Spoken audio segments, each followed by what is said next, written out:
It's Chris here for day 5 of the vlog, and I'm on my villain arc. Said Alfred, get the burner. Psych. Today's word is intimacy. Intimacy is simply the closeness between us and someone else, and is vital between us and our relationship with God. Because intimacy allows us to be close and vulnerable in order to find out more of who we can be and more of who we don't need to be. In Romans 8:15, it says that we can call God Abba, or Father, meaning that intimacy is the top thing that we are able to share with God, to where we can relate to Him and to be children of God. So that means intimacy should be our top priority, being how we grow closer and closer with God, understanding that we can and should take everything to Him, but also that everything that we need and want to have in life will come from Him. And so in my own life, I've kind of learned how to include God more in my day by just talking to Him, including Him in conversation and my thoughts from the beginning of the day to the end of the day, just to make sure I'm not missing anything throughout my day, or to make sure if there's something in me that doesn't need to be, that I can give it to Him. And it helps me to be clear-minded and also just directed through even such a thing like the Elevation internship. But as a child of God, let intimacy be that thing you strive for. Peace. Day 7, and today's word is creative God. But first,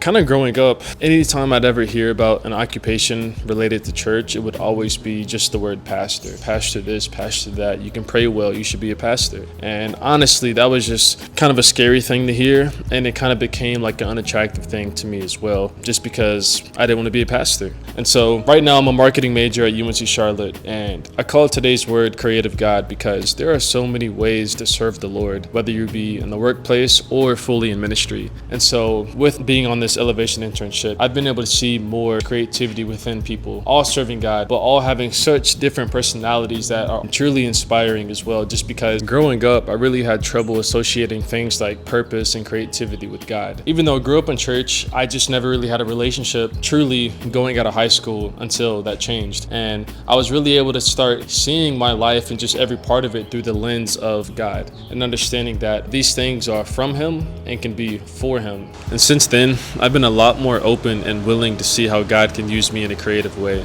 And I see so many ways that people can be impactful by not all doing the same thing. And so God is a creative God. I challenge anyone who's listening to this to really pray and to ask the Lord to reveal some of those creative talents and passions that He's put in you, and to then to learn how to yield that and to work on your craft. Meanwhile,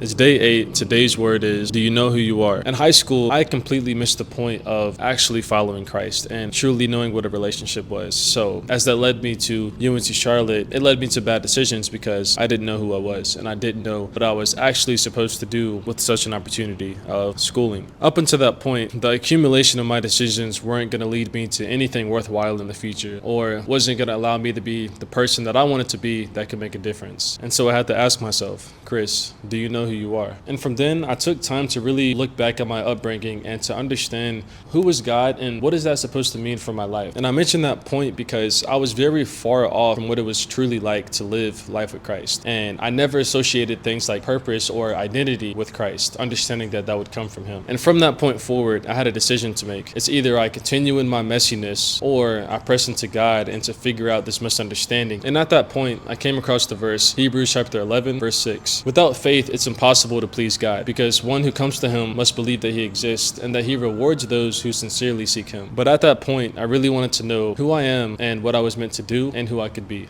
And for my life at that point, I had to understand that to better hear God, I had to turn down the world. And so for your own life, how can you turn down the world to better hear God and to notice Him in your life?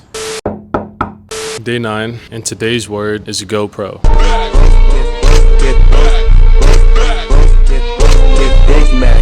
Today we had a video teaching by Pastor Stephen Furtick, and it highlighted the difference between a pro and an amateur. A pro produces, and an amateur projects. On the summer of 2022, I went on City Project, which was a 5-week mission trip that ultimately showed me how to spend time with the Lord for the first time on my own. And after the mission trip, the Lord put something on my heart, and I needed to run with it. But that preceding school year, I was in church community for the first time, but at that time, I kept getting stuck in the motions by writing and talking about it and thinking about what it could and should be, but never actually taking action on the purpose. this. But in the summer of 23, I undertook the same mission trip, but as a leader. And by the end of it, I was seeing how the Lord was highlighting for me to actually take action and to actually go pro on the things that He talked about and not just to remain an amateur. So this past school year, I was progressively learning how to go for it, how to pray before the Lord and to go and to do the things He was calling me to do.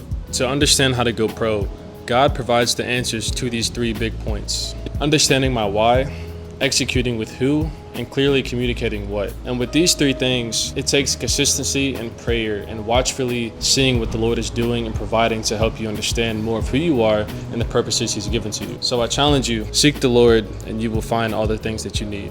Matthew 6:33 is the recipe. Run with it.